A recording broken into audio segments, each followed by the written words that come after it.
پازیب قسط نمبر 40۔ سہمی سہمی رات آہستہ آہستہ گزرتی رہی اور پھر صبح کو کسی مسجد سے اذان کی آواز سنائی دی۔ کوثر جہاں کا دل ایک بار پھر سہم گیا۔ اسے مولوی صاحب یاد آ گئے تھے۔ تعجب کی بات ہے، خدا کے گھر میں ایسے لوگ داخل ہو جاتے ہیں۔ وہ عبادت گاہ جس کے نام سے تقدس کا احساس ہوتا ہے، ایسے ناپاک قدموں کی متحمل کیسے ہو سکتی ہے؟ بہرحال ایک آوارہ شخص نے کم از کم اپنا قول نبھایا تھا۔ رات کے ہر لمحے وہ اس بات کی منتظر رہی تھی کہ ایک دروازہ کسی سمت سے کھلے گا اور ایک عفریت اندر داخل ہو جائے گا، ایک وحشی جس کے منہ سے شراب کی بو اور آنکھوں سے دیوانگی ٹپک رہی ہوگی۔ لیکن صبح تک ایسا نہیں ہوا تھا۔ تسنیم کو تو اس نے سلا دیا تھا اور وہ ابھی تک آرام کی میٹھی نیند سو رہی تھی، لیکن خود اس نے خوف سے پلکیں تک نہیں جھپکائی تھی۔ اپنے آپ کو سمجھایا بھی تھا کہ کوثر جہاں، کون سی عزت کی زندگی گزاری ہے تو نے، اب آرام کی نیند سو جا۔ جب تقدیر میں یہی سب کچھ لکھا ہے تو تقدیر سے کیسے جنگ کر سکتی ہے تو؟ اگر وہ اندر آ گیا اور اس کی وحشت نے جنون کی شکل اختیار کر لی تو کیا ہوا؟ ایسے جنونیوں سے تو اکثر تیرا واسطہ پڑتا رہا ہے۔ تو کون سی عصمت مآب کنواری دوشیزہ ہے جسے اپنے مستقبل کے برباد ہونے کا خدشہ ہو؟ لمحے اگر وہی داستان دہرانے پر تلے ہوئے تھے تو کیوں بلا وجہ ان سے جنگ کر رہی ہے؟ سکون کی نیند اپنا لے، آنے والا وقت اپنے فیصلے خود کرے گا۔ لیکن نہ جانے کیوں ایسے لمحات میں جب یہ سوچ ذہن پر مسلط ہوتی تھی، اسے اکرام کا چہرہ یاد آ جاتا تھا۔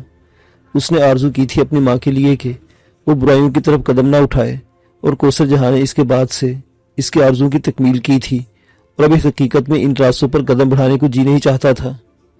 بہرحال وہ اٹھی۔ کبھی سچے دل سے عبادت نہیں کی تھی، لیکن آج دل چاہا اور دوزانو بیٹھ گئی۔ ایک اجنبی تصور ذہن میں تھا، ایک ایسا خیال جی میں آیا تھا جو بے حد مختلف تھا۔ جی چاہا کہ نماز پڑھے، لیکن اسے نماز نہیں آتی تھی۔ جہاں اس کی پرورش ہوئی تھی، جہاں وہ پروان چڑھی تھی، وہاں دعائیں تو ہر طرح کی مانگ لی جاتی ہیں، لیکن عبادت کا وہ طریقہ کار نہیں ہوتا جو عبادت گزار کا ہوتا ہے۔ تاہم آج بڑی سچائی سے وہ آنکھیں بند کر کے دوزانو بیٹھی رہی اور بہت دیر اسی طرح گزر گئی، یہاں تک کہ روشنی پوری طرح پھوٹ پڑی۔ دھوپ تو ابھی تک نہیں نکلی تھی، یہ آسمان بادلوں سے ڈھکا ہوا تھا، لیکن اجالے سے اندازہ ہوتا تھا کہ صبح ہو گئی ہے۔ دروازے پر ہلکی سی دستک ہوئی، اس کا دل اچھل کر حلق میں آ گیا۔ اب کیا ہوگا؟ وہ بری طرح پریشان ہو گئی۔ دستک دوبارہ ہوئی، دوسرے کا گھر تھا، وہ یہاں پناہ گزین تھی۔ دروازہ نہ کھولنا کیا معنی رکھتا تھا؟ اس نے اپنی جگہ سے اٹھ کر دروازہ کھول دیا۔ حیدر پہلوان کھڑا ہوا تھا، ہاتھوں میں کوئی چیز دبی ہوئی تھی۔ اس وقت بہتر حالت میں نظر آ رہا تھا۔ وہ خونخواری اور دہشت ناکی چہرے پر نہیں تھی۔ لمبے چوڑے بدن کا مالک، بے ڈھنگے لباس میں ملبوس، بکھرے ہوئے بال، وحشت زدہ چہرہ جسے دیکھ کر آنکھیں جھک جاتی تھی۔ آہستہ آہستہ 2 قدم آگے بڑھا اور پھر بولا، مجھے اندر آ جانے دے بہن، کہہ چکا ہوں تجھے کوئی ایسا قدم نہیں اٹھاؤں گا جو برا ہو۔ بہن کا مطلب جانتا ہوں، یہ ناشتہ لایا ہوں۔ بچی سو رہی ہے کیا؟ ہاں، حیدر پہلوان ہے میرا نام۔ پتہ نہیں رات کو تجھے بتایا تھا ہی نہیں، نشے میں تھا رات کو۔ ناشتہ کر لے اور سن۔ ارے کپڑے نہیں بدلے؟ نہیں، اس کا لباس اتار دیا تھا میں نے، نچوڑ کر سکھا دیا، میرا لباس بھی سوکھ چکا ہے۔ بیوقوف ہے تو، بیوقوف ہے۔ سن ایک بات کہوں، جب تک میرے پاس ہے جو کہوں کر لیا کرو، ورنہ میرا ایک تھپڑ من کا توڑ دیتا ہے۔ کوثر جہاں سہم کر 2 قدم پیچھے ہٹی تو وہ بولا، تیری بات نہیں کر رہا، کپڑے سکھا لیتی تو اچھا تھا۔ جان سے جوان ہے تو جھیل گئی، ورنہ ٹھنڈی ہوا سے بیمار ہو جاتی۔ ڈر رہی ہے کیا؟ تیرے ذہن میں بھائی کی کوئی حیثیت نہیں رکھتا؟ ناشتہ کر لے اور سن، ناشتے کے بعد میں تیرے پاس واپس آ جاؤں گا، تجھ سے باتیں کروں گا۔ اس کے بعد جو تیرا جی چاہے وہ کرنا، مگر مری مت جا۔ میں تیرے چہرے پر دیکھ رہا ہوں، تو مجھ سے ڈر رہی ہے۔ ڈرو مت، ہر شے کی ایک حیثیت ہوتی ہے۔ جب میں نے تجھے بہن کہہ دیا تو پھر تیرے لیے ڈر کیا معنی رکھتا ہے؟ اور اگر پھر بھی تو ڈرتی ہے اور ڈرتی رہی تو مجھے افسوس ہوگا، میں سمجھوں گا تو نے میری زبان پر اعتبار نہیں کیا۔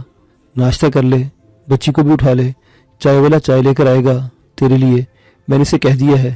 اچھا باہر موجود ہوں، یہ چھوٹا سا گھر ہے، اسے دیکھ لے، دروازے کے باہر میں عموماً موجود ہوتا ہوں، جب ضرورت ہو دروازہ بجا دینا، کیا سمجھی؟ اور اگر زیادہ مری جا رہی ہے تو اسے اندر سے بند کر دے، میرا کوئی کام نہیں ہے خاص، بارش بند ہو گئی ہے باہر سے، ٹھیک ہے؟ وہ بے تکے انداز میں بولا اور باہر نکل گیا۔ کوثر سامنے پڑے ڈونگے کو دیکھنے لگی تھی جس میں حلوہ پوری اور ترکاری رکھی ہوئی تھی۔ گرم گرم ترکاری سے خوشبو اٹھ رہی تھی اور تلی ہوئی پوریوں کی خوشبو فضا میں پھیل رہی تھی۔ کوثر جہاں کو اچانک ہی شدید بھوک کا احساس ہوا۔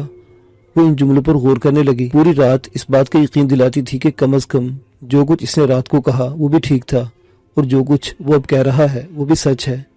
اس پر اعتبار کر لینا چاہیے۔ تسنیم کو بھوک لگ رہی تھی۔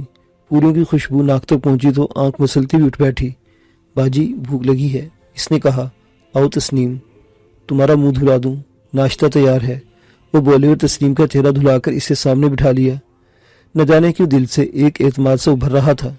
اس اعتماد نے اس کے دل سے جھجک ختم کر دی اور وہ ناشتہ کرنے لگی، جس میں تسنیم بھی اس کے ساتھ تھی اور مزے سے ناشتہ کر رہی تھی۔ اس نے کہا، باجی کس کا گھر ہے؟ کوثر جہاں سے کوئی جواب نہ بن پڑا۔ یہ گھر کس کا ہے؟ یہ ماموں کا گھر ہے بیٹے، کوثر جہاں کے منہ سے بے اختیار نکل گیا۔ ماموں کیا ہوتا ہے؟ بچی نے سوال کیا۔ یا بھی کوثر جہاں کے پاس کوئی جواب نہیں تھا۔ رشتے کے بارے میں اس نے صرف سن رکھا تھا، اسے خود رشتوں کی حقیقت معلوم نہیں تھی۔ ناشتہ کرو تسنیم۔ ناشتے سے فارغ بھی نہیں ہوئے تھے کہ چائے والا باہر سے اندر داخل ہوا، ہاتھ میں چائے کے برتن تھے۔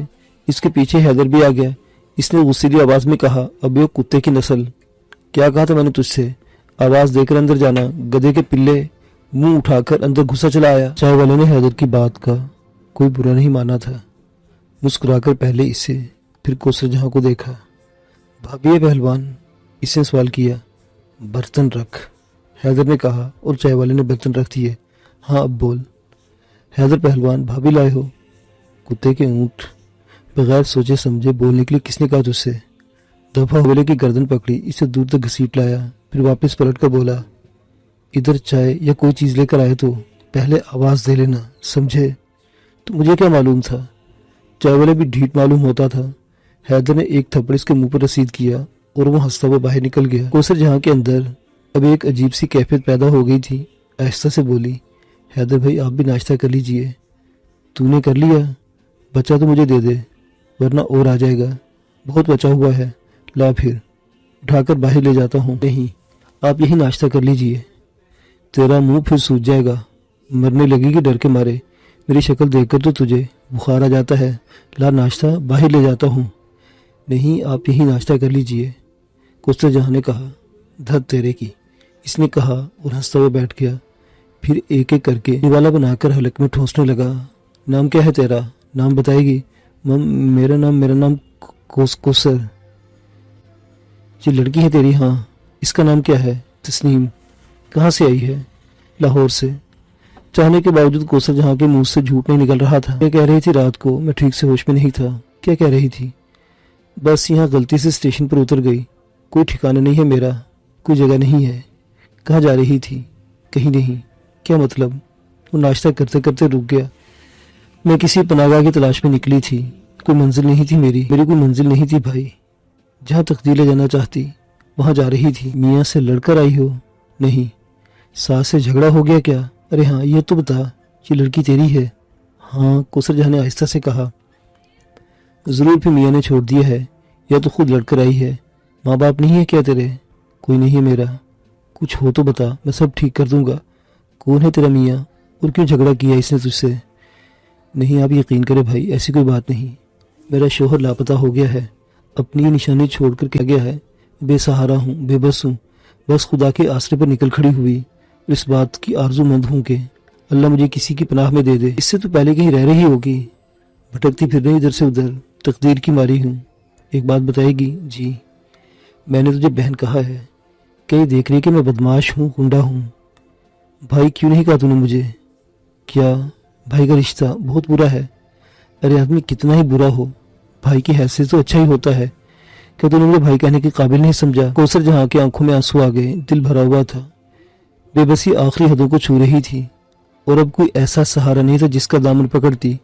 دل پھوڑا بن رہا تھا، پک کر بہنے کے لیے تیار، جو کچھ بھی ہوگا دیکھا جائے گا۔ اس کی آنکھوں سے آنسو بہنے لگے۔ حیدر پہلوان خاموشی سے کھانے میں مصروف تھا، باقی بچی ہوئی ساری چیزیں چٹ کر گیا، اس لیے اس نے کوثر جہاں کے آنسو نہیں دیکھے، آہستہ سے بولا، تمہاری مرضی ہے، میں کیا کہوں تجھ سے؟ میری بھی سن لے، میرا بھی اس دنیا میں کوئی نہیں، ماں باپ بھائی بہن سارے رشتے مذاق ہیں میرے لیے، بس اکیلا جی رہا ہوں اس دنیا میں، میرے جیسے اور بھی بہت ہیں، کوئی نئی بات نہیں ہے۔ ارے یہ رو کیوں رہی ہے تو؟ ارے چھوڑ، نہیں کہنا چاہتی مجھے بھائی مت کہہ، کتنی دیر کا ساتھ ہے میرا اور تیرا، تو اپنے راستے جا لگے گی، میں اپنے راستے چلا جاؤں گا، کوئی اور بات ہو تو مجھے بتا۔ دل چاہتا ہے کہ بھائی کا تم نے سنا نہیں ہوگا، میں تمہیں کچھ بتانا چاہتی ہوں۔ اچھا کہا تو نے مجھے بھائی سنا نہیں میں نے، معافی چاہتا ہوں۔ اچھا تو بتا دے، میں تو سچے دل سے کہہ رہا ہوں کہ مجھے اپنی ساری کہانی سنا دے، اللہ نے چاہا تو مدد کروں گا تیری، جیسے بھی بن پڑا مدد کروں گا۔ اب دیکھنا کوئی نہ کوئی کسی کا سہارا بنتا ہی ہے، اگر سارے ہی منہ موڑ کر کھڑے ہو جائیں تو انسان تو مر جائے۔ حیدر بھائی میرا نام کوثر جہاں ہے، پورا نام کوثر جہاں ہے میرا، اور یہ لڑکی یہ تسنیم ہے، میاں سے لڑی ہے؟ نہیں میں طوائف زادی ہوں، لاہور کی ہیرا منڈی کے ایک کوٹھے پر ناچتی تھی، یہ میری بیٹی ہے۔ مجھے یہ زندگی ہمیشہ ہی سے ناپسند تھی حیدر بھائی، میں اس زندگی کو چھوڑ کر بھاگ جانا چاہتی تھی۔ میرا ایک بیٹا بھی ہے جو کافی بڑا ہو گیا ہے لیکن لاپتہ ہے، اس کا کوئی پتہ نہیں۔ حیدر بھیا میری ماں مجھے اس کوٹھے تک محدود رکھنا چاہتی تھی، جبکہ میں نے اپنے بیٹے سے وعدہ کیا تھا کہ میں اس برائی کی زندگی کو چھوڑ دوں گی۔ اس نے مجھ سے یہ بھی وعدہ لیا تھا کہ میں اس کی بہن کو کوٹھے پر پروان نہیں چڑھاؤں گی۔ بھائی میں نے جس حد تک بھی ممکن ہوا اس وعدے پر عمل کیا، لیکن میری لالچی ماں مجھے کسی کے ہاتھوں بیچنے پر آمادہ ہوئی تو میں وہاں سے بھاگ نکلی، بے بس اور بے سہارا۔ اب تم سمجھ گئے کہ میں نے تمہیں بھائی کیوں کہہ کر نہیں پکارا، کیوں کھلے دل سے تمہیں بھائی نہیں کہہ پا رہی میں۔ ہم لوگ جس ماحول کے پروردہ ہوتے ہیں وہاں کسی شخص کو بھائی کہہ دینا اس کے لیے گالی ہوتی ہے۔ تم نے مجھ پر احسان کیا تھا کہ مجھے پناہ دی تھی اس بارش میں تمہیں گالی کیسے دیتی؟ دھت تیرے کی، گدھے کی پلی ہے بالکل۔ ارے انسان تو ہے نا، برائی کو برائی تو سمجھتی ہے۔ جو آدمی برائی کو برائی سمجھ لے وہ برا نہیں ہوتا، ہاں جو برائی کو اچھائی سمجھ کر کرے وہ برا ہوتا ہے۔ مولوی صاحب جمعہ کی نماز میں مسجد میں یہ کہتے ہیں کہ میں بھی برا آدمی نہیں ہوں، کنڈا گردی کرتا ہوں لیکن اسے برا سمجھتا ہوں، برائی کو برائی سمجھ کر کر رہا ہوں، اس لیے برا آدمی نہیں ہوں۔ چھوڑ پاگل، اچھا کیا وہ زندگی چھوڑ دی، مگر اب تو تیرا قرض اور بھی بڑھ گیا ہے میرے اوپر۔ بھلا کہاں بھٹکتی پھرے گی تو؟ دنیا تو بہت بری ہے، کوئی بھی تجھے عزت کی نظر سے نہیں دیکھے گا، تو عزت کی تلاش میں نکلی ہے نا۔ چل ٹھیک ہے، حیدر بھیا کے کاندھے پر ہاتھ رکھ دے، دولت تو نہیں ملے گی تجھے مگر عزت کی زندگی ضرور دیں گے اللہ کے فضل سے۔ کوثر جہاں پھوٹ پھوٹ کر رونے لگی، وہ آہستہ سے اپنی جگہ سے اٹھا اور اس کے سر پر ہاتھ رکھ کر بولا، گدھے کی پلی رو رو کر ہمارا دل دکھا رہی ہے، فکر مت کر، سب ٹھیک ہو جائے گا۔ اپنا تو کوئی تھا ہی نہیں یہاں پر، ورنہ کیا نہیں کمایا اور کیا نہیں گنوایا، تو بالکل بے فکر رہ۔ اب یہ ہماری بھانجی ہے اور تو ہماری بہن، پرواہ مت کر بالکل۔ جب اللہ نے بہن اور بھانجی دی ہے تو تھوڑی سی عزت بھی پکڑ لیں گے کہیں سے۔ چل اب آرام سے بیٹھ جا، اس گھر میں کھانے پکانے کی کوئی جگہ نہیں، مگر کیا فکر ہے، پر ایک بات ہے، ہمارے ساتھ وفاداری کرنا۔ تیرا نام کیا ہے؟ کوثر جہاں۔ کوثر جہاں نے روتے ہوئے کہا، وفاداری کرنا ہمارے ساتھ، بے وفائی مت کرنا۔ ہم نے ایسا تجربہ کبھی نہیں کیا زندگی میں، مگر اب کرنے کو جی چاہتا ہے۔ بیٹھ آرام سے، دوپہر کا کھانا تیرے لیے وہ چائے والا لے آئے گا، رمضان ہے اس کا نام، آدمی برا نہیں ہے، بس ذرا مسخرہ ہے، منہ مت لگانا اسے۔ تجھ سے کوئی پوچھے تو کہہ دینا کہ حیدر پہلوان کی بہن ہوں، گاؤں سے آئی ہوں، کسی بھی گاؤں کا نام لے دینا، کوئی ہمارے بارے میں یہ نہیں جانتا کہ ہم پہلے کہاں رہتے تھے، اپنے بارے میں بھی تجھے بتا دیں گے کبھی، اور بے فکری سے یہاں وقت گزارنا کسی کی مجال نہیں ہے جو تیری طرف ٹیڑھی آنکھ سے دیکھے۔ اچھا ناشتہ ہو گیا ہے اور پھر بہت سی باتیں بھی ہو گئی، جب بھی موقع ملا آئیں گے، چلتے ہیں، میرا مطلب ہے کچھ دھندا پانی کرتے ہیں، تم بے فکر رہنا، حیدر پہلوان کی بہن ہے، اب تو تیری طرف کوئی ٹیڑھی آنکھ اٹھا کر نہیں دیکھ سکتا۔ وہ اپنی جگہ سے اٹھا اور دروازہ کھول کر باہر نکل گیا۔ کوثر جہاں پھٹی پھٹی آنکھوں سے دروازے کو دیکھتی رہی، پھر اس کے دل میں مسرت کی لہریں اٹھی۔ حیدر کے الفاظ نے اسے ڈھارس دی تھی، واقعی الفاظ میں سچائی تھی۔ جب نواز شاہ بھی اسی انداز کے انسان تھے اور اس انداز کے لوگ برے نہیں ہوتے، اس نے تسلیم کو اٹھایا اور اس کی پیشانی چوم لی۔ اللہ نواز شاہ ماسٹر شیر علی کے ساتھ لاہور پہنچ گئے۔ معمولی شخصیت نہیں تھے، وہ خود بھی وزیر رہ چکے تھے۔ پنجاب میں اتنی زمینیں تھیں کہ ان کے لوگ مثال دیا کرتے تھے، اور یہ زمینیں دور وزارت کی پیداوار نہیں تھی بلکہ آبا و اجداد نے چھوڑی تھی۔ بڑی خوش اسلوبی سے اللہ نواز شاہ ان زمینوں کے معاملات چلا رہے تھے۔ دولت اس قدر تھی کہ خود انہیں اس کی تفصیل معلوم کرنا مشکل ہو جاتی تھی، اس طرح سے تعلقات بھی تھے۔ بڑے خفیہ طریقے سے لاہور پہنچے تھے اور لاہور میں ایک عالیشان رہائش گاہ میں قیام کیا تھا جہاں صرف ملازمین کا راج ہی رہتا تھا۔ یہ رہائش گاہ بھی بڑی خفیہ تھی اور کسی کو اس کے بارے میں کچھ علم نہیں تھا۔ یہاں تک کہ ان کے اہل خاندان کو بھی۔ پھر یہاں سے انہوں نے وزیر اعلیٰ سے رابطہ قائم کیا اور وزیر اعلیٰ نے اللہ نواز شاہ کا نام سن کر فوراً ہی ان سے ملنے کی خواہش کا اظہار کر دیا۔ میں کب حاضری دوں سر؟ شاہ صاحب یہ سوال کر کے آپ مجھے شرمندہ کر رہے ہیں۔ نہیں جناب، آپ کی مصروفیات کا مجھے اندازہ ہے۔ آپ جیسے عزیز دوستوں کے لیے تو ہر وقت فرصت ہے۔ تنہائی میں ملنا چاہتا ہوں۔ رات کا کھانا میرے ساتھ کھا لیجئے۔ سارے اپائنٹمنٹ کینسل کیے دیتا ہوں۔ اگر ضروری نہ ہو تو آپ آ جائیے۔ کس وقت آ رہے ہیں؟ 9 بجے۔ 9 بجے اللہ نواز شاہ وزیر اعلیٰ کی رہائش گاہ پر پہنچ گئے، جہاں ان کو پرتپاک خیر مقدم کیا گیا۔ وزیر اعلیٰ نے انہیں اپنے کمرہ خاص میں جگہ دی تھی۔ سیدھی سی بات کہنا چاہتا ہوں، آپ کے پاس ایک اہم ضرورت سے آیا ہوں۔ شاہ صاحب، یہ تو میں جانتا ہوں کہ آپ انتہائی شریف آدمی ہیں، اور یہ بھی جانتا ہوں کہ اللہ تعالیٰ نے آپ کو سب کچھ دے رکھا ہے، چنانچہ میرے دونوں پہلو مطمئن ہیں۔ فرمائیے، کیا خدمت کر سکتا ہوں آپ کی؟ آپ کو یہ تو یاد ہے کہ آپ میرے بیٹے کی شادی میں تشریف لائے تھے؟ ہاں، بعد میں کچھ لوگوں کی ذریعے باتیں ضرور سنی تھی۔ آپ کے صاحبزادے نے کسی بات پر گھر چھوڑ دیا تھا، باقی تفصیل میرے علم میں نہیں آ سکی۔ ہاں، بس ناراض ہو گیا تھا کسی بات پر مجھ سے، اور کچھ ایسے معاملات تھے کہ پھر بہت عرصے تک اس کا پتہ نہیں چلا سکا۔ بعد میں معلوم ہوا کہ یہاں ہیرا منڈی میں اس نے اپنے لیے ایک جگہ حاصل کر لی ہے۔ ارے ہیرا منڈی میں؟ کیوں؟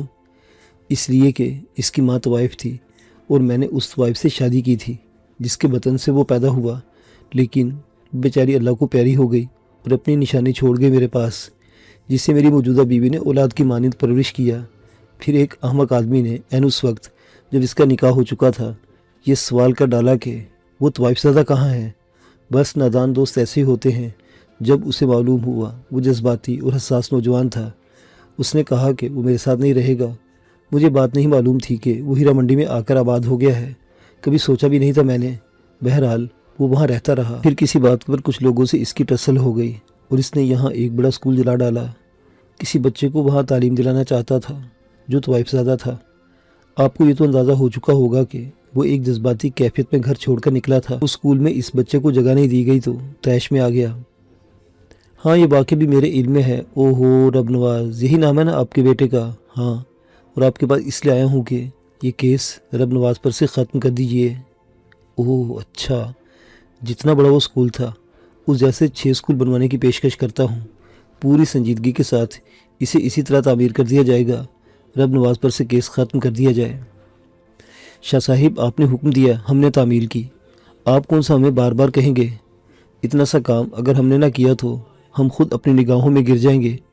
آپ اگر اتنا سا کام کر دیں کہ اس اسکول کو اسی طرح تعمیر کرا دے تو ہم خفیہ طور پر بات چیت کی لیتے ہیں۔ آپ کر لیجئے، میں نے آپ کو پیشکش کی ہے کہ جگہ کا تعین آپ کریں، زمین بھی میں خرید لوں گا اور اس جیسے 6 اسکول تعمیر کرا دوں گا۔ ہرگز نہیں جناب، اس اسکول کی تعمیر کے لیے بھی ہم اس لیے کہہ رہے ہیں کہ معاملہ فوراً ختم ہو جائے اور کوئی رد و قضا نہ کر سکے۔ ٹھیک کر رہے ہیں نا ہم؟ جی بالکل ٹھیک، سمجھ لیجئے کہ بات ہو گئی، باقی معاملات آپ ہمارے ذمہ چھوڑ دیجیے گا۔ آپ کا بےحد شکر گزار ہوں میں، ایک بڑی مشکل حل کر دی آپ نے۔ تو اب کیا میں اس بات پر یقین رکھوں پورا؟ ملک صاحب سر آنکھوں پر، یہ کام ہو جائے گا۔ رات کا کھانا کھایا گیا۔ اس کے بعد ملک اللہ نواز وہاں سے نکل آئے۔ ماسٹر شیر علی اس شاندار کوٹھی میں انتظار کر رہے تھے۔ ملک اللہ نواز نے تفصیل بتائی تو انہوں نے کہا، ٹھیک ہے، اللہ کا فضل ہو گیا کہ یہ کام ہو گیا۔ اب آپ یہ بتائیے ماسٹر صاحب کہ اسے کہاں تلاش کیا جائے؟ یہاں قیام کر کے کچھ لوگوں کا انتظام کرنا ہوگا اور پھر اسے ہیرا منڈی میں دیکھا جا سکتا ہے، وہی ملے گا۔ ویسے بھی لاہور اب اتنا بڑا نہیں کہ ہم اپنے جگر گوشے کو تلاش نہ کر سکے۔ خدا کرے وہ مل جائے۔ اللہ نواز شاہ نے گلوگیر لہجے میں کہا۔ پہلے بڑا آغاز ہوا۔ نظام الدین صاحب کو اکرام کے سامنے لایا گیا۔ یہ وہ لمحات تھے جب اکرام کے چہرے سے ہر قسم کی پٹیاں ہٹ چکی تھیں اور وہ یہاں موجود لوگوں کا موضوع بنا ہوا تھا۔ عرشیہ تو اس کے لیے پاگل ہو گئی تھی، بڑی بہن کا کردار ادا کر رہی تھی، ہر طرح سے اس کا خیال رکھنا، بڑی محبت سے اس کے ساتھ پیش آنا۔ اکرام بھی اس کے ساتھ بہت مانوس ہو گیا تھا۔ ادھر شمانہ تھی جس کی آنکھوں میں چاند ستارے اتر آئے تھے، دل و جان سے اکرام کی دیوانی ہو گئی تھی۔ حالانکہ بہت ہی معتدل لڑکی تھی، بڑی محتاط، پتہ نہیں لندن کی فضاؤں نے اسے متاثر کیوں نہیں کیا تھا، کھل کر اکرام کے سامنے تک نہیں آ پائی تھی، بری طرح خوفزدہ ہو جاتی تھی خود اپنے آپ سے۔ بہرحال یہ سب لوگ واپس گجرات پہنچ چکے تھے اور پھر نظام الدین نے اکرام کو دیکھا اور دل پکڑ کر رہ گئے۔ بیٹے کا ایسا ہم شکل ہونا تصور بھی نہیں کیا تھا۔ یہ لوگ بتاتے تو اکرام ہے، یہ اکرام وہ ہے، لیکن اکرام یہ ہے، اتنا انہوں نے نہیں سوچا تھا۔ اکرام کو دیکھتے رہے، پھر آگے بڑھے، اس کی پیشانی چوم لی۔ بیٹے کیا نام ہے آپ کا؟ اکرام۔ آپ کے والد صاحب کا کیا نام ہے؟ اکرام نے خالی خالی نگاہوں سے نظام الدین کو دیکھا، پھر خشک ہونٹوں پر زبان پھیر کر رہ گیا۔ والدہ کا نام بھی یاد نہیں آپ کو؟ اکرام نے نفی میں گردن ہلا دی۔ نظام الدین جو جیسے اس کے سامنے سے ہٹنا نہیں چاہتے تھے، غیاث الدین وغیرہ نے اکرام کو واپس بھیج دیا۔ ہاں نظام، کیا کہتے ہیں؟ دیکھیں ویسے تو اللہ تعالیٰ کا ہر کام معجزاتی ہے، ہم بے اوقات حقیر کیڑے اس کی قدرت پر کیا تبصرہ آرائی کر سکتے ہیں، لیکن کبھی کبھی ایسا ہوتا ہے کہ کسی بات کی کوئی وجہ ہوتی ہے۔ میرا ضمیر بھی یہ کہہ رہا ہے کہ اکرام کی صورتحال کچھ گمبھیر ہے۔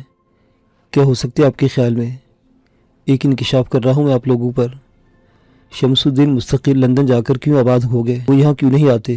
اس کی ایک وجہ ہے۔ کیا؟ لندن سے آئے تھے، جوانی کا عالم تھا۔ ظہیر الدین ہمیشہ کی اوباش فطرت لاہور کی ہیرا منڈی میں لے گئے اور اس بات کا علم مجھے ہو گیا۔ ظہیر الدین کو تو میں نے گھر سے ہی نکال دیا، لیکن شمس الدین کی بھی وہ خبر لی کہ بھولے نہ بھول پائے، لندن چلے گئے اور اس کے بعد واپس نہیں آئے۔ شرمندگی بھی ہوگی اور شاید یہ احساس بھی کہ کہیں کوئی طوائف کے ذہن کے پردے کو نہ چھو لے۔ وہاں گئے تھے، خدا جانے اس کے بعد کیا ہوا، یہ ایک الگ امر ہے۔ نہ جانے کیوں میرے ذہن میں یہ وسوسے آ رہے ہیں کہ یہ لڑکا شمس الدین کی اولاد ہے، لیکن اس طوائف کے وطن سے۔ میں بھی جانتا ہوں اور آپ یہ جملے اور یہ انکشاف کس قدر شرمناک ہے، لیکن حقیقتوں سے آنکھیں بند کر لینے سے حقیقتیں چھپ نہیں جاتی۔ آپ لوگ میرے دوست ہیں، میں نے بڑی صاف دلی سے آپ کو ساری حقیقتیں بتا دی ہیں۔ اب مجھے مشورہ دیجیے، مجھے کیا کرنا چاہیے؟ ظہیر الدین سے ملاقات ہو سکتی ہے؟ ہاں، کیے کی سزا بھگت رہے ہیں، لاہوری کے ایک ہسپتال میں داخل ہے۔ برائیوں کا خمیازہ تو بھگتنا ہی پڑتا ہے، برسوں سے بیمار ہے، کچھ دن کے لیے صحت ہوتی ہے اور پھر اس کے بعد بستر پر دراز ہو جاتے ہیں۔ آپ سے رابطہ ہے؟ ہاں ظاہر ہے بھائی ہے، چھوڑ تو نہیں سکتا، جو کچھ بھی مالی مدد ہوتی ہے کر رہا ہوں، بس یہ کیا جا سکتا ہے، زیادہ سے زیادہ تعاون کریں گے اس سلسلے میں، ان واقعات کے سلسلے میں جو پیش آئے۔ ہاں کیوں نہیں کریں گے، تو چلیے لاہور چلتے ہیں، اکرام کو بھی ساتھ لے جانا ہوگا، کسی بہترین ڈاکٹر کو دکھائیں گے، ضرورت پڑی تو کسی دماغی اسپتال میں بھی داخل کروا دیں گے، یہ تو کرنا ہے۔ ٹھیک ہے۔ اکرام کے ساتھ رہنے کی ذمہ داری غیاث الدین نے تسلیم کر لی تھی۔ لاہور میں انتظامات کیے گئے اور اس کے بعد یہ لوگ روانہ ہو گئے۔ راستے میں رب نواز زیر بحث آ گیا۔ سارے معاملات اپنی جگہ، رب نواز کے بارے میں بھی کچھ نہ کچھ معلوم ہونا چاہیے۔ غیاث الدین ٹھنڈی سانس لے کر رہ گئے تھے۔ بہرحال لاہور پہنچ کر سب سے پہلا کام تو یہ کیا گیا کہ اکرام کو ایک اسپتال میں داخل کرا دیا گیا۔ عریشہ ساتھ آئی تھی، شمان اور فاخرہ بیگم بھی تھی، باقی تمام لوگ بھی تھے۔ چنانچہ اکرام کو کوئی مسئلہ نہیں تھا۔ نادر شاہ اور اس کا بیٹا علی شاہ ہر طرح سے اکرام کو دیکھ بھال کے لیے اپنے آپ کو پیش کر چکے تھے۔ علی شاہ خاص طور سے اکرام کے پاس رہتا تھا اور اب اس کے بعد ظہیر الدین کا معاملہ تھا، چنانچہ ظہیر الدین تک رسائی حاصل کی گئی۔ بھائی کو دیکھ کر ظہیر الدین اٹھ کر بیٹھ گئے، بہت ہی دبلا پتلا بدن، نحیف و نزار۔ ظہیر الدین، ایک کام سے تمہارے پاس آیا ہوں۔ ظہیر الدین کے ہونٹوں پر پھیکی سی ہنسی دوڑ گئی۔ بھائی جان، کام سے آپ میرے پاس آئے ہیں تو عجب کی بات ہے کہ ہڈیوں کا یہ ڈھانچہ ایک بدکار انسان آپ کے کسی کام آ سکتا ہے۔ ایسی باتیں مت کرو، جو گزری سو گزر گئی، بس ہو جانا ہے۔ اچھا چھوڑو ان باتوں کو۔ ظہیر الدین، مجھے ایک بات بتاؤ، بہت عرصہ پہلے جب شمس الدین یہاں آئے تھے اور تم انہیں ہیرا منڈی لے گئے تھے تو تمہیں معلوم ہے شمس الدین کسی سے منسلک ہوئے تھے؟ دیکھو خوب اچھی طرح غور کر کے بتانا، بہت ضروری ہے، ایک اہم مسئلہ درپیش ہو گیا ہے۔ بتاتا ہوں بھائی جان۔ شمشیرہ بیگم کا کوٹھا تھا اور وہ ان کی بیٹی کوثر جہاں شمس الدین سے متاثر ہوئی تھی، اور شمس الدین اور اس نے دونوں نے رات ساتھ گزاری تھی۔ شمشیرہ بیگم، کوثر جہاں؟ جی ہاں، مگر بات کیا ہے؟ بس بھائی کیا کہیں، بہت کچھ چھن گیا ہمارا۔ خیر، ظہیر الدین نے شرمندگی سے گردن جھکا دی تھی۔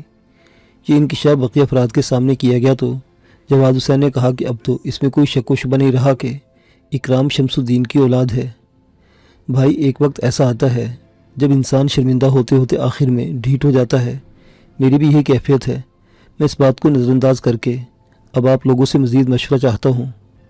دیکھو بات اصل میں یہ ہے کہ جوانی دیوانی ہوتی ہے، شمس الدین معصوم تھے اور طوائف بہرحال طوائف ہوتی ہے، اس کا بھی ایک اپنا وہی کام ہوتا ہے۔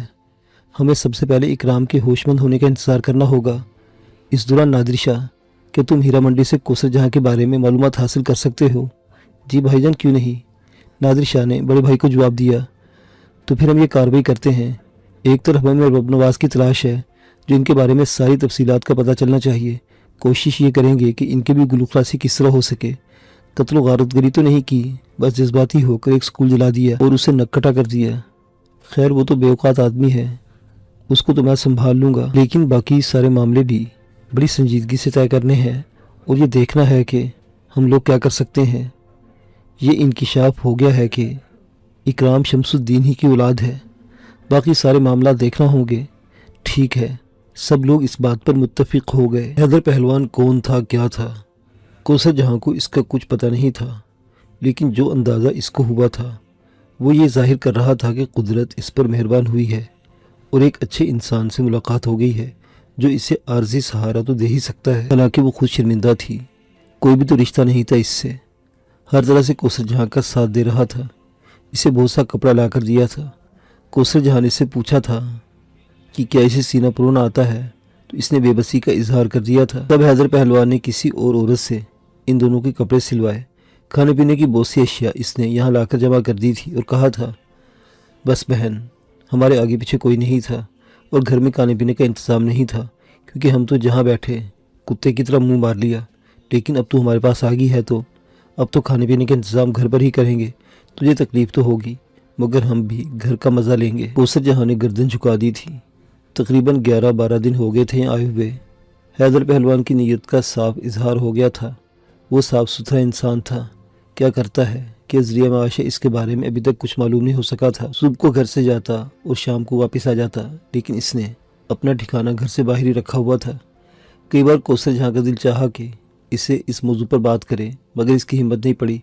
البتہ اسے افسوس ضرور ہوتا تھا کہ اس کی وجہ سے حیدر پہلوان بے گھر ہو گیا ہے۔ گھر کے باہر سوتا تھا، ہمیشہ آواز دے کر اندر آتا تھا۔ یہ عادت یہ بات ظاہر کرتی تھی کہ وہ جیسی بھی زندگی گزار رہا تھا وہ الگ بات ہے، مگر نیک ماں باپ کی اولاد، نیک ماں باپ کا خون ہے۔ دل ہی دل میں اور بھی بہت کچھ سوچتی تھی۔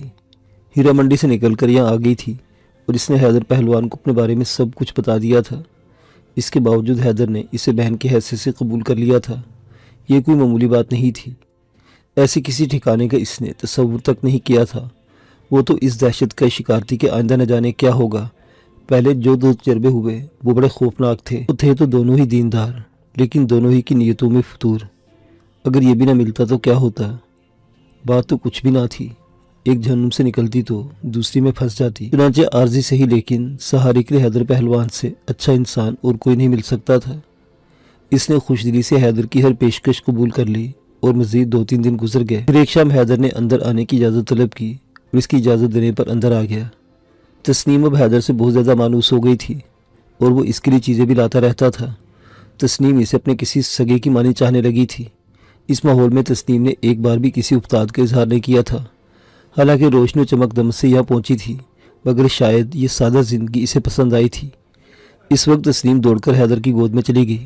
حیدر کے چہرے پر عجیب سے تاثرات تھے۔ تسنیم کو گود میں اٹھا کر اس کے سر پر ہاتھ پھیرتا رہا، چہرے سے یوں لگ رہا تھا جیسے کچھ کہنا چاہتا ہو، لیکن جب کچھ نہ کہہ سکا تو کوثر جہاں نے خود ہی کہا حیدر بھیا۔ ہاں کوثر جہاں، تجھ سے کام ہے ہمیں، تو کہیں نہ سوچ کیوں رہے ہیں؟ ایک بات پوچھے تجھ سے، 100 باتیں پوچھے، یہ بتا کہ ہمارے پاس رہے گی یا چلی جائے گی یہاں سے؟ کوثر جہاں ایک دم چونک پڑی، حیدر کو دیکھ کر ایک دم بولی بھیا کیا بات ہے، کوئی مشکل پیش آ گئی ہے؟ بہت بڑی مشکل؟ تو بتائیں مجھے، میں کیا کروں، مجھے کیا کرنا چاہیے؟ ہمارے سوال کا کوئی جواب نہیں ملا ہمیں، کہیں جانا ہے تجھے یہاں سے؟ اس بچی کو اسی طرح پروان چڑھانا ہے؟ دل میں تو یہی حیدر بھیا کہ کسی سنسان گوشے کو اپنا لوں، اپنی بیٹی کو شہزادیوں کی طرح پرورش کروں۔ میں اسے کوٹھے سے اٹھا کر یہاں لائی ہوں۔ اپنے بیٹے کے بارے میں تمہیں بتا ہی چکی ہوں حیدر بھیا، رب نواشہ نامی ایک نیک دل انسان کے ساتھ تھا، وہ پورا قصہ سنا دیا ہے میں نے تمہیں۔ نہ جانے کہاں کہاں بھٹکتے پھر رہے ہیں یہ لوگ۔ اب اگر لاہور واپس جاؤں گی تو نہ جانے کیا کیا مشکلیں پیش آئیں گی، جانا بھی تو نہیں چاہتی۔ رب نواز سے وعدہ کیا تھا میں نے، اب میں ناچنے والی نہیں رہوں گی۔ وہ تو ایک مشکل تھی، ایک مصیبت تھی جسے گزارنا چاہتی تھی۔ پتہ نہیں میرا اکرام کہاں ہوگا، ہو سکتا ہے اللہ مجھے اس سے کبھی ملوا دے، اور اگر یہ میری تقدیر میں نہیں تو حیدر بھیا اتنا ضرور چاہتی ہوں کہ گمنام رہ کر کہیں وقت گزار دوں۔ میں خود بھی ہاتھ پر ہاتھ رکھ کر نہیں بیٹھوں گی، کچھ نہ کچھ کروں گی میں۔ اس کے علاوہ بھیا اگر مجھے آپ جیسے نیک دل انسان کا سہارا مل جائے تو یوں سمجھ لیجئے کہ میری تقدیر کا اس سے زیادہ روشن پہلو اور کوئی ہو ہی نہیں سکتا۔ ورنہ ہم جیسی عورتوں کو اچھے سہارے کہاں ملتے ہیں، یہ چند روز وہ آپ نے ہمارے ساتھ گزارے ہیں، آپ یقین کریں یہ میری زندگی کے سب سے قیمتی دن ہے۔ عورت کہنے والے تو شاید بہت لوگ ملے ہیں، لیکن بہن کہنے والا کوئی نہ تھا۔ اس سے بڑی گالی کسی کے علاوہ اور کوئی نہیں ہو سکتی۔ بھیا یہ گالی تم نے اپنا لی ہے، تم سے بڑا آدمی میرے لیے اس کائنات میں اور کون ہو سکتا ہے؟ لیکن میں یہ چاہتی ہوں کہ اگر تمہیں اور کوئی مشکل پیش نہ آئے تو مجھے اپنے پاس رکھنے سے تو بھیا پریشان نہ ہونا، کہیں نہ کہیں چلی ہی جاؤں گی۔ تقدیر کے فیصلے ہر حال میں اٹل ہوتے ہیں۔ حیدر اس گفتگو کے جواب میں مسکرا رہا تھا، پھر اس نے کہا، تیری باتوں میں اتنی سچائی ہے کوثر کہ خدا کی قسم تیری باتوں پر اعتبار آ گیا ہے، اپنے دل میں تیرے لیے اعتماد پیدا ہو گیا ہے۔ دیکھ ہم تجھے اپنی زندگی بھر کی داستان پھر سنائیں گے، بس یوں سمجھ لے کہ جس طرح کسی گندی نالی میں جس قدر کیچڑ ہو سکتی ہے، اس کیچڑ سے جس قدر طوفان اٹھ سکتا ہے، ہمیں وہی کیچڑ ہی سمجھ لے۔ ہم گندی نالی کے بدبودار کیڑے ہیں، کبھی عزت کا کوئی خیال ہمارے دل میں نہیں آیا، مگر تو نے یہاں آ کر ہمیں ایک بھائی کا مقام دیا ہے۔ اصل میں ہم یہ سوچ رہے تھے کہ تھوڑے دن کے لیے شریف بننے سے کیا فائدہ، جب تک تو یہاں ہے شرافت سے کام چلا لیں گے، اس کے بعد جب تو چلی جائے گی وہی دن ہوں گے، وہی راتیں۔ یہ بچی بھی ہمیں بہت پیاری لگتی ہے۔ ماموں کہا ہے ہمیں اس نے، ماموں تو مٹی کا بھی قیمتی ہوتا ہے۔ ماموں کے تصور کے ساتھ محبتوں کے در کھلتے جاتے ہیں۔ ہمیں بھانجو بہن کا رشتہ ملا ہے تو ہم بھی بھٹک گئے۔ اگر تو ہمارے رشتہ مستقل کر دے تو ہم آدمی بننے کی کوشش کریں گے، ماموں جیسے کپڑے پہنیں گے، ماموں جیسی عادتیں کر لیں گے، بہن کے بھائی بن جائیں گے، لیکن وعدہ کرنا ہے تجھے کہ تو ہمارے ساتھ ہی رہے گی۔ کوثر جہاں کی آنکھوں سے آنسو ٹپکنے لگے، اس نے آہستہ سے کہا، اگر یہ سہارا مجھے مل رہا ہے تو مجھ سے زیادہ خوش نصیب اس روئے زمین پر کوئی نہیں ہو سکتا۔ حیدر بھیا میں وعدہ کرتے ہوں کہ تمہاری مرضی کے بغیر کبھی کوئی قدم نہیں اٹھاؤں گی۔ ہاں میری زندگی میں چند معاملات ہیں، ان کے بارے میں تمہیں بتا دوں گی، لیکن ان میں جو کچھ بھی ہوگا تمہاری مرضی کے مطابق ہی ہوگا۔ اگر تم مجھے یہ سہارا دے تو یہ سمجھ لو کہ آسمانوں سے بڑا سہارا تمہیں ملے گا۔ تو سن، اب ہم اس گھر میں نہیں رہیں گے، آج اسے سامان باندھ لیں گے اور کل تڑکے تڑکے یہاں سے چل پڑیں گے۔ کہاں؟ بس چلیں گے کسی ایسی جگہ جو شریفوں کا محلہ ہو، جہاں لوگ ہمیں حیدر بدماش کی حیثیت سے جانتے بھی نہیں۔ تو رہے گی اس گھر میں اور ہم بس تیرے بھیا کی حیثیت سے کبھی کبھی آتے رہیں گے تیرے پاس، لوگوں کو یہ بتانا کہ تیرا شوہر کہیں چلا گیا ہے یا تجھے چھوڑ کر بھاگ گیا ہے اور تیرے بھائی نے تجھے یہ گھر لے کر دیا ہے۔ اس طرح تو زندگی گزارنا، ہم دنیا کی ہر چیز تجھے وہاں مہیا کر دیں گے۔ اصل میں ہم حیدر پہلوان کی حیثیت سے جانے جاتے ہیں اور یہاں تیری موجودگی کوئی اچھی نظر سے نہیں دیکھے گا، جبکہ ہم تجھے ایک عزت کا مقام دینا چاہتے ہیں۔ کوثر جہاں مسلسل روتی رہی، اس نے کہا، یہ بھی میری تقدیر کا ایک روشن پہلو ہے بھائی، تمہاری ہدایت پر عمل کروں گی، تمہاری عزت آبرو کو اپنی جان سے زیادہ عزیز رکھوں گی، جیسا تم پسند کرو۔ پھر حیدر پہلوان کوثر جہاں کو دوسرے دن نئے گھر میں لے گیا۔ ساز و سامان تھوڑا سا باندھ کر لے آیا تھا، دن بھر مصروف رہا۔ یہ ایک کمرے اور چھوٹے سے صحن کا مکان تھا، جس پر ایک چھت بھی تھی اور ایک چھوٹے سے خاندان کے رہنے کے لیے کافی گنجائش تھی۔ حیدر شام تک مصروف رہا، آس پاس کے لوگ بھی صاف ستھرے نظر آ رہے تھے۔ بہرطور یہاں آ کر کوثر جہاں کی زندگی کا نیا آغاز ہو گیا۔ اس رات حیدر پہلوان اس گھر کے صحن میں ہی سویا۔ کوثر نے اس سے یہی کہا تھا کہ اپنے کمرے کا دروازہ اندر سے بند رکھا کرے۔ یہ تمام ضروری ہدایات دینے کے بعد وہ وہاں سے چلا گیا۔ کوثر گھر کی دیکھ بھال کرنے لگی۔ تسنیم تو گویا موم کی گڑیا تھی، جس طرح موڑ دو اس طرح مڑ جائے۔ یہ آ کر بھی خوش تھی۔ پڑوس کی گلی میں چھوٹے چھوٹے بچے کھیل رہے تھے، انہیں محبت بھری نگاہوں سے دیکھ رہی تھی۔ حیدر پہلوان نے ہدایت کر دی تھی کہ وہ اپنا نام یہاں کچھ اور ہی بتائے اور کسی پر ظاہر نہ ہونے دے کہ اس کا تعلق کسی طور ہیرا منڈی سے رہا ہے۔ اور کوثر جہاں نے یہ بات گرہ میں باندھ لی تھی۔